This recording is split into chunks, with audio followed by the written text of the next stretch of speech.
There's something different about the quiet hours of the night. That's when the stories come out, the ones no one talks about in daylight. Abandoned floors, red lanterns, voices in the mirror. They're not just tales. Someone lived through them. Welcome to Echoes in the Dark. Title: The Reflection Room. I took a contract job cleaning out condemned buildings for the city.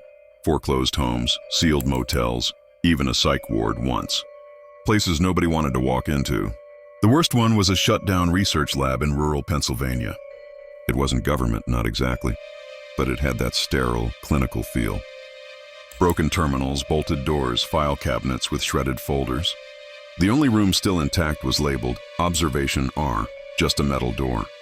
No handle, just a black swipe pad long since dead. But the door wasn't locked. I opened it and immediately wished I hadn't. It was a perfectly square room. No lights, but not pitch black either. The walls glowed faintly like moonlight through a hospital curtain. The entire back wall was a mirror. But the weird thing, there was no reflection. Just an empty version of the room. Like it copied the space, not me. I waved my hand. Nothing. I walked up slowly, and then my reflection appeared. But it was wrong. It wasn't waving. It wasn't even standing. It was crouched, smiling. I backed out, called the city contact who sent me. He told me to check the supervisor's office upstairs. There, under a pile of yellowed files, was a tape labeled R12 Incident. I watched it in the break room on an old built-in TV. Black and white footage of a woman in that same room, Room R. She stood still for 3 minutes, then screamed and clawed her own eyes out. No one entered, nothing touched her. But the mirror showed something else, a figure slowly walking toward her. When she turned around, there was nothing there. But the figure in the mirror never stopped walking. I returned to Room R, against every instinct. The mirror now did reflect me, but my face was wrong. Grinning too wide, eyes too black. I turned to leave.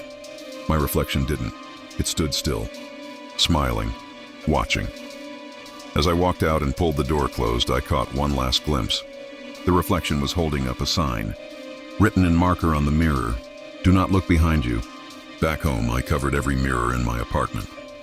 But last night, I forgot about the microwave door. Just as I turned away, I saw something smiling back at me.